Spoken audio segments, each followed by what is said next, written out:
Y bueno, sabemos que en el mundo hoy están celebrando, ¿verdad?, las tradiciones de la muerte, ¿verdad?, el Día de Muertos y toda esa cosa, ¿verdad? Me contaron que van a los panteones y llevan flores y lloran y luego comen y se embriagan y hacen cada cosa. Nosotros vamos a hablar en este mes, hermanos, también de la muerte, ¿verdad? Cuando escuchamos temas sobre la muerte, cuando fallece un hermano, ¿verdad?, y que pues adolecemos por esa parte, pero poco se predica para fortalecernos, para cuando llegue ese momento, tanto la persona que está a punto de fallecer como la familia también esté fortalecida en el Señor. La Biblia dice que nosotros somos un poco al revés. La Biblia nos enseña que nosotros lloramos cuando muere alguien y hacemos fiesta, dice, cuando nace un niño. Y la Biblia dice, el sabio dice que debe ser al revés, que debemos alegrarnos cuando muere alguien y llorar cuando nace un bebé. Y da las razones, ¿verdad? Las razones es porque el que ya murió, acabaron sus actividades, sus enfermedades, sus problemas. Claro está, acabaron sus problemas si murió en el Señor. Esa es la idea que maneja el escritor. Y un recién nacido, dice la Biblia, que no sabemos cuál será su futuro. Por esa razón dice que nosotros debemos llorar. Pero nosotros lloramos por todo, por nada, ¿verdad? Y por un si al caso, lloramos por todo. No teniendo, mis estimados hermanos, una fe firme en el Señor, de que nos volveremos a ver, nos volveremos a encontrar. Claro está, no para darnos un abrazo y decir papá, mamá, ¿verdad? No en ese sentido, sino que nos volveremos a encontrar para volvernos, para reunirnos, para glorificar, para ensalzar el nombre de nuestro Dios. Para eso será la reunión de todos los escogidos de Dios al final de los tiempos. Así que, hermanos, hoy vamos a ver un tema muy importante y tiene que ver con el afán, nuestro afán. Quiero leer para ustedes el verso 9 del capítulo 3 de Eclesiastés. ¿Qué provecho tiene el que trabaja de aquello en que se afana? Les invito a orar. Padre amado que moras en los cielos, en esta mañana, Señor, también invocamos la dirección de tu Santo Espíritu. Ahora, Señor, que nos disponemos a meditar en tu santa palabra. Concede, Señor, que cada uno de nosotros sea dirigido por tu Santo Espíritu, Señor, y escuchemos el mensaje, Señor, que tienes preparado para nosotros. Sin duda, Señor, nos ayudará a fortalecernos, Señor, a tener una fe firme, a no quebrantarnos, Señor, cuando llegue el tiempo de la muerte a nuestros hogares, Señor. Sino al contrario, Señor, creyendo en tus promesas, confiaremos firmemente, Señor, que un día estaremos delante de ti como pueblo, Señor, como nación, rindiéndote la alabanza, la gloria a tu nombre en un estado de santidad. Padre amado, te lo suplicamos en esta mañana que nos dirijas. En Cristo Jesús nuestro Salvador. Amén. Antes de iniciar, hermanitos, yo les voy a invitar allá. Tenemos el mayor porcentaje de la asistencia hoy allá atrás. Vamos a acercarnos un poquito, hermanos. Sobre todo de las bancas, de la mitad de las bancas para allá, todos estamos allá. Y miren las bancas acá, están vacías. Vamos a acercar, voy a darles ese pequeño tiempo, hermanos, para que nos movamos un poquito acá adelante, sin miedo, hermanitos. Hoy más que nunca, como vamos a hablar de la muerte, vamos a acercarnos, vamos a estar juntos. Por si me da miedo, pues ahí el hermano te va a decir, no te preocupes, ¿verdad? Vamos, acérquense, hermanos, sin miedo, sin temor alguno. Ésole, vamos.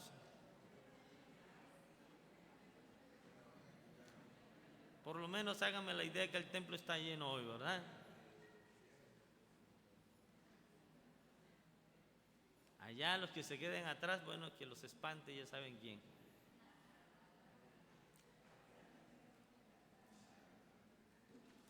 Muchas gracias, hermanos. Por lo menos nos distribuimos un poquito más. Hago una pregunta, mis estimados hermanos. ¿Qué es la muerte? Bueno, una idea desde el diccionario dice que la muerte es el cese total de los órganos de un ser vivo. Más o menos ahí medio recuerdo, ¿verdad? La definición del diccionario, perdón. Pero bíblicamente, hermanos, ¿qué es la muerte? Quiero sus opiniones. Hoy no voy a tardar, ya casi voy terminando, pero quiero sus opiniones. La separación de la vida. ¿Qué más? La separación del alma y el cuerpo. ¿Qué más, hermanos? Busco una palabra clave. Las respuestas están correctas. ¿Quién me habló? La terminación del tiempo. Muy bien, es correcto también. Todavía. La paga del pecado es la muerte. Bien, fíjense ustedes, hermanos, que partamos de esa frase, ¿no? Porque la paga del pecado es la muerte. Esa es la consecuencia, mis estimados hermanos, de la maldición, ¿verdad? De una advertencia que Dios le hizo al primer hombre y a la primera mujer. El día que de él comieres, ciertamente morirás. Y vamos a decirlo así, se estableció la muerte física y la muerte espiritual. En ambas son separación, porque en la muerte espiritual el hombre se separó de Dios al tomar una decisión errónea. Y a partir de ahí Dios no tiene relación con el pecado. Como no tiene relación con el pecado, no tiene relación con la vida del ser humano. Aunque Dios es misericordioso, ¿verdad? Mantuvo una relación que Él mismo ocasionó, buscó para que nosotros pudiéramos, para que Él se pudiera acercar a nosotros, no nosotros a Él a nosotros. Y la muerte física, como dijeron por acá también, que es la separación, lo que en algún momento el Señor formó una figura de barro y sopló en su nariz aliento de vida. En algún momento esa unión se tiene que separar. El aliento de vida o el espíritu que Dios implantó en el hombre se tiene que separar del cuerpo, ¿sí? Y entonces dice la Biblia que el espíritu vuelve a Dios que lo dio y el cuerpo vuelve a la tierra, a como era, pues polvo somos y al polvo volveremos, ¿sí? Pero esto está ocasionado, hermanos, por el pecado. Hay una sentencia. Ahora, como hay una sentencia, se tiene que cumplir en cada uno de nosotros. Pero el Señor también dio una promesa, y esa promesa es la restauración, ¿verdad? Que hizo una promesa al hombre en el huerto del Edén con la simiente, y que más adelante nuestro Señor Jesucristo, al ser crucificado, al ser sepultado y al resucitar de entre los muertos, la Biblia menciona que Él venció la muerte. Ahora entonces, ¿cuál es la perspectiva a partir de la resurrección de Cristo, a partir del triunfo que Él obtiene sobre la muerte? Ahora, ¿cuál debe ser nuestra perspectiva acerca de nuestra muerte? ¿Sí? Porque Pablo tiene una perspectiva, pasamos de muerte a vida. El concepto de Pablo es muy distinto al concepto que nosotros hoy manejamos como muerte. ¿Sí? Ahora, el pasaje que acabamos de leer, ¿sí?, que ya no lo voy a leer todo, solamente voy a abordar la parte que nos interesa en el verso 2, dice: tiempo de nacer y tiempo de morir, tiempo de plantar y tiempo de arrancar lo plantado. De ahí me voy hasta el verso 9. ¿Qué provecho tiene el que trabaja de aquello en que se afana? Al final, el escritor de este libro nos va a dar una cátedra, hermanos, de cómo nosotros debemos administrar el tiempo. Y habla con verdad, porque tenemos tiempos para muchas cosas. Hoy que no experimentamos el tema de la muerte, ¿qué es para nosotros? ¿Cuál es este tiempo? Lo contrario a la muerte es alegría, gozo, ¿verdad? Pero llegará el momento en que toda familia se verá empañada por la muerte de un familiar o por nuestra propia muerte. Ahora, lo que menciona al final el escritor es la manera en que nosotros vivimos en este tiempo. ¿Cómo lo estamos viviendo? Y usa esta palabra, afán. ¿En qué te afanas hoy en día? Había una alabanza antigua, ¿verdad? ¿Por qué te afanas hoy por el mañana? ¿Se acuerdan, verdad? ¿Y en qué estamos afanados nosotros hoy en día? Y yo creo que ese es el problema por el cual nosotros sufrimos, lamentamos mucho la pérdida de un ser amado. ¿Sí? Porque estamos afanados en las cosas materiales, terrenales, ¿sí?, y que realmente nosotros no nos estamos preparando tampoco para nuestra muerte ni para la muerte de un familiar. No lo estamos haciendo. Por eso cuando muere alguien de nuestra familia o de alguien conocido, el cual apreciamos, nos cae con dureza, porque no estamos preparados. Y hay varias formas de morir. Hay formas en las cuales, ¿verdad?, pues por la vejez, por una enfermedad, ¿verdad? Pero están las muertes repentinas, que dice la Biblia que debemos tener cuidado por la muerte repentina, un paro cardíaco, un accidente, un asesinato, todo eso, y nos van a causar, mis estimados hermanos, un gran alboroto en nuestras vidas. ¿Por qué? Porque nuestro deber como hijos de Dios es estar preparados para un encuentro con nuestro Señor. Si sabemos que todo tiene su tiempo, hermanos, entonces este tiempo en que hoy nosotros tenemos vida, ¿en qué debemos ocuparlo? ¿Cómo estamos nosotros consumiendo este tiempo que Dios nos ha dado?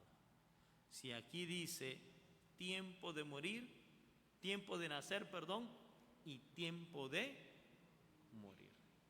¿Cómo estamos ocupando nosotros este tiempo? ¿Sí? Si tarde o temprano, hermanos, el espíritu se va a separar del cuerpo, entonces, ¿qué estamos haciendo nosotros por este tiempo? Y entonces, la pregunta que menciona en el verso 9 es esta: ¿qué provecho tiene el que trabaja de aquello en que se afana, si al final, ¿qué va a pasar? Si al final va a morir. Entonces, hay otras cosas más importantes en las cuales nosotros debemos ocupar el tiempo. ¿Sí? ¿Es necesario trabajar? Sí. ¿Es necesario atender la familia? Sí. ¿Es necesario divertirnos, pasear, irnos de vacaciones? Sí, es necesario, pero es más necesario, hermanos, ocupar nuestras vidas en el trabajo, en la obra del Señor, en ponernos a cuentas con nuestro Dios. ¿Sí? En eso debemos estar nosotros ocupados. ¿Estamos de acuerdo? Ahora, vayamos, hermanos, al Evangelio de Lucas. Ahí vamos a recordar una historia también bastante interesante. Lucas 16, 19 al 31. El rico y Lázaro. Ya no lo voy a leer porque esta historia no las sabemos, ¿verdad? Pero aquí, hermanos, hay dos enseñanzas muy importantes, ¿sí? Una tiene que ver con una vida afanada y otra tiene que ver con una vida dedicada a Dios. Estamos hablando de el rico y Lázaro, el mendigo. La Biblia describe que ambos tuvieron, el rico sus bienes, sus fiestas, y Lázaro sus males. Ahora, ¿cómo sabemos que Lázaro sirvió al Señor, dedicó su vida al Señor aún en su pobreza extrema? Por el lugar a donde él fue a parar después de la muerte. Mientras que el rico tuvo sus banquetes con esplendidez, sus fiestas grandiosas para la época, pero ¿dónde fue a parar? Sí. Volvemos a la palabra afán. ¿En qué se afanó el rico? Sí. En hacer fiestas, dice, con esplendidez en sus negocios. Obviamente no cualquier persona entraba a esa fiesta, ¿verdad? ¿Por qué? Porque era gente pudiente, y mayormente las fiestas de estas personas es para hacer negocios. Así que mucha gente asistía a estas fiestas para codearse con la gente y quizás buscar personas que invirtieran en sus negocios y hacer incrementar aún más sus riquezas. Gente que vivía también junto con él en el pecado, en la maldad, porque ni siquiera de las migajas le daban al mendigo. Pero ese es lo preocupante, hermanos, de la vida de un ser humano. Es que poco nos preparamos para un encuentro con Dios. Lázaro vivió en la pobreza, pero dice la Escritura que fue a los brazos de Abraham para ser consolado de todos sus males, de todos sus sufrimientos que tuvo en la tierra. Mientras que el rico fue a parar al infierno, al tormento eterno. Ahora, esto nos dice, hermanos, que la muerte, hermanos, no es el medio que Dios usa para convertir a la gente de sus pecados. ¿Sí? La muerte no es el medio que Dios utiliza para convertir a la gente de sus pecados. La muerte dentro de nosotros los cristianos es el cese de nuestras actividades terrenales y espirituales delante de Dios. Porque la muerte, fíjense ustedes, la muerte del cristiano, hermanos, ya no es una maldición para nosotros. Cuando Cristo venció la muerte, al resucitar de entre los muertos, dejó de ser maldición para los hijos de Dios y se convierte en bendición, porque el Señor quita de entre la humanidad a sus hijos para descansar de todas sus actividades en la eternidad con Él. Ya no es una maldición para nosotros. En la vida de Lázaro, el mendigo, él se ocupó de su vida espiritual, arregló cuentas con el Señor. Y sí tuvo ciertos problemas económicos, ¿verdad? Pero nunca se apartó del Señor. Entonces, Dios tuvo misericordia de él y lo levantó de esa condición en la que él estaba y lo llevó a morar con él en la eternidad. Es un acto de misericordia. Hay un ejemplo, hermanos, en el Antiguo Testamento con el rey David. David tuvo una íntima relación, ¿se acuerdan? Con el hijo de Saúl. ¿Se acuerdan cómo se llama?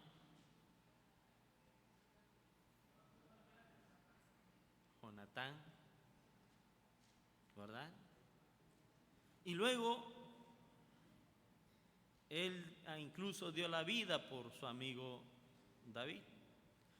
Años más tarde, él se acuerda de un pacto que había hecho con él y él mandó a preguntar quién de la casa de Saúl quedaba con vida. Y allá quedaba un paralítico, ¿verdad? Se arrastraba en la tierra.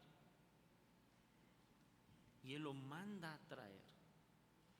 ¿Sí? Tuvo misericordia David de este hombre. Y no solamente lo trae a vivir al palacio, sino que lo viste con las mismas vestiduras del rey. O sea, lo saca de la miseria, de la pobreza, y así lo describe la Biblia, ¿verdad? Un lugar nada agradable, para traerlo a la abundancia. Y no solamente eso, que las tierras de su padre Saúl, dice, fueron devueltas a él, para que la trabajaran y él viviera de eso. Es exactamente lo que Dios hace con nosotros, hermanos. La muerte del cristiano es la manera en que Dios también nos rescata de esta condición, de este constante sufrir aquí en este mundo. Nadie es feliz al 100%, ¿verdad? Hoy estamos contentos, al rato nos dan una noticia y nos ponen. Y esa es la vida del cristiano también. Pero Dios llega el momento en que Él tiene misericordia de nosotros y Él decide, ¿sabes qué? Ya es tiempo de tener misericordia de este hijo. Y el Señor lo quitó dentro de la humanidad y lo puso a vivir con Él por la eternidad. lo vistió de las mismas ropas reales. ¿Cuáles son las vestiduras que vamos a recibir o que aquí recibimos y que allá se nos va a confirmar? Santidad, las ropas de nuestro Rey. ¿Sí? Así que es importante que nosotros definamos aquí en qué debemos ocupar nuestro tiempo, no solamente en las cosas terrenales, sino también en la vida espiritual, en esa comunión con Dios. Porque si nos afanamos exclusivamente en las cosas terrenales, entonces no hay esperanza para nosotros. Estaremos como el rico allá en el castigo eterno, con necesidad, con ansiedad, con preocupaciones por la familia, porque también ellos llevan ese mismo camino y que al final van a ir a parar también allá. Y queremos quizás que alguien vaya de aquí para allá, para acá, para que le prediquen, pero el Señor también les dirá: a los profetas tienen. Es importante entonces que nosotros también nos ocupemos de la proclamación del Evangelio para nuestras vidas, pero también, hermanos, administrar este Evangelio de Jesucristo a nuestra familia,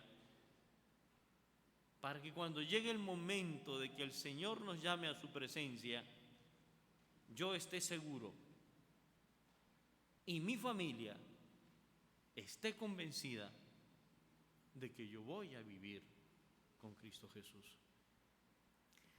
Así que no te afanes en este mundo, en las atracciones de este mundo. Mejor ocúpate, como dice la Escritura, con temor y temblor de tu salvación.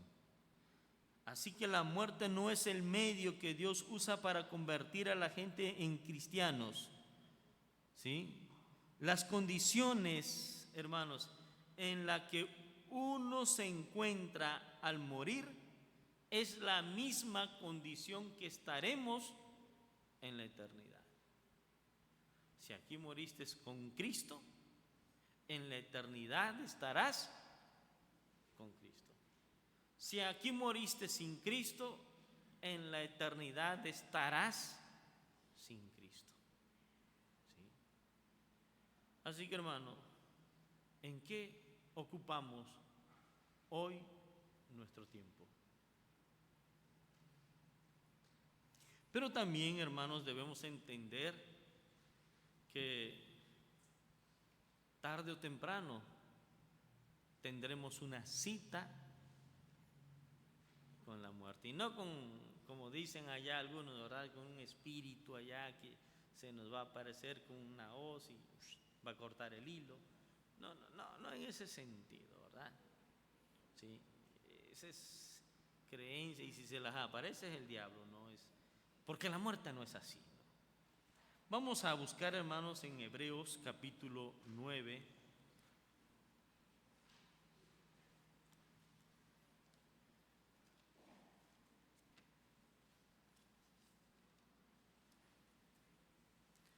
Hebreos 9, verso 27, que dice: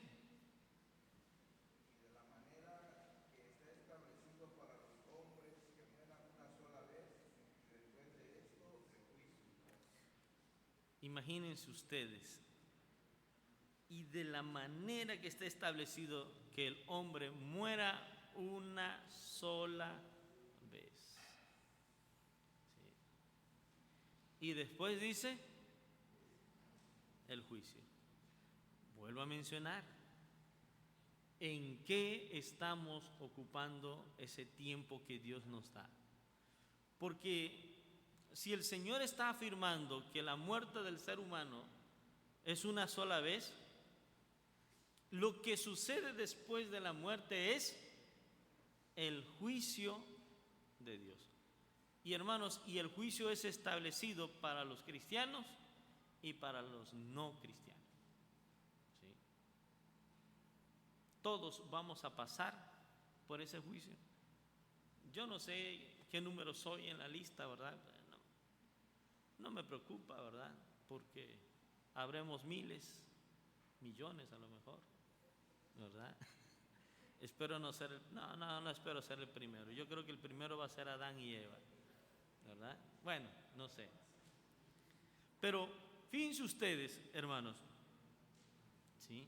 Así como el hombre muere una vez, así también el juicio de Dios es una vez y para siempre. Por aquellos hermanos que, volviendo al tema pasado, creen en segundas oportunidades y en terceras oportunidades, no hay nada de eso, ¿sí? Así que, hermanos, esto corrobora, hermanos, que a como morimos aquí, así nos presentaremos delante de Dios. Y debemos estar conscientes, hermanos, absolutamente todos, debemos estar conscientes que según nuestros actos aquí en la tierra, así seremos juzgados delante del Señor. Lo debes tener presente, hermanos. No se te debe de olvidar y no busques una manera de justificarte, porque no habrá justificación. Algunos dirán en aquel día: Señor, en tu nombre hice esto, en tu nombre aquello. Y el Señor dice: no te conozco, Freddy, no te conozco. Porque el Señor no nos va a registrar, no nos está registrando por lo que yo soy, ¿verdad? O por mi nombre, por mi estatus. Él está registrando tus acciones, tu corazón, tu mente, lo que está dictando tu corazón en este momento. ¿Sí? ¿Y por qué eso? Porque es tan grave el pecado, hermanos, en la vida del ser humano, que solamente dice con la mirada o con el pensamiento, ya pecamos. Por eso es importante entonces, hermanos, que nos preparemos para esa cita, ¿sí?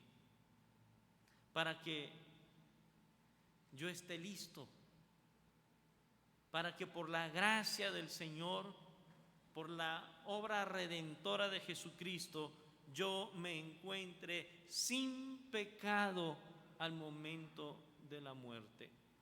Pero como no sé cómo voy a morir, entonces mi preparación debe ser todos los días de mi vida, hasta que el Señor me llame a su presencia. No tendré problema en entrar al reino de nuestro Señor, porque me habré preparado en esa santidad que el Señor demanda de cada uno de nosotros. Dice la Escritura que seamos santos porque Él es santo. Si yo procuro vivir en la santidad de Dios, hermanos, no tengo por qué preocuparme si voy a pasar o no a vivir con Cristo Jesús. ¿Sí? Así que, hermanos, prepárate. No somos eternos. Algunos han tenido el privilegio de vivir muchos años, otros ya no están, otros estamos ahí en la media a lo mejor, ¿verdad? Pero tarde o temprano, hermanos, la muerte va a llegar a nuestras vidas. Y vamos también a buscar mismo ahí en Hebreo, hermanos, el capítulo 11.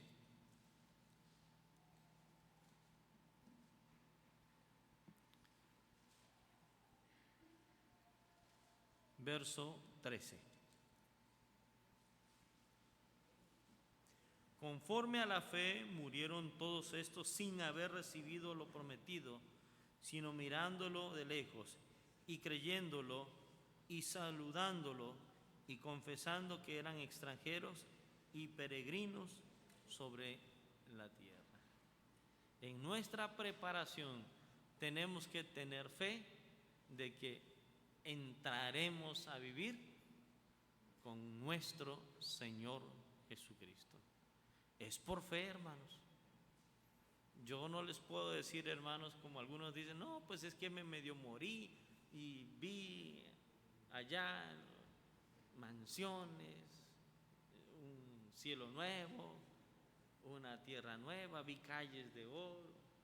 un mar cristalino. Digo, me está citando Apocalipsis, ¿verdad? No sé, en realidad, hermanos, en efecto no les puedo tener una imagen de eso. Solo lo que la Biblia nos dice y lo que nuestro cerebro puede imaginar acerca de lo extraordinario que será vivir con nuestro Señor Jesucristo. Pero los hombres del pasado, que es lo que está citando Hebreos, ellos murieron creyendo, teniendo esa fe, esa certeza, ¿sí? ¿Y qué es lo que nosotros debemos hacer hoy día? Hermanos, tenemos que tener esa misma fe, esa misma certeza de que si mi padre, mi mamá, mis abuelos, mi hermano, esposa, hijos, hermanos en Cristo, tenían esta misma fe, entonces mi fe es que ellos, al igual que yo, estaremos un día en la presencia del Señor. Y nadie nos arrebate, hermanos, esa fe. Es importante entonces, hermanos, ¿sí? Partiendo de Eclesiastés, ¿en qué te afanas hoy día? Si estás afanado en algo y estás desperdiciando tu tiempo en servir al Señor, sal de ahí, sal de ese afán y empieza a ocuparte de tu vida, de arreglar tu vida con el Señor, ponerte a cuentas con el Señor. Empieza a prepararte también para ese encuentro con Dios, prepararte para cuando llegue la muerte a tu vida y tú estés consciente que ya vas a morir, tú estés firme, seguro. Pero también empieza a preparar a tu familia, ¿sí?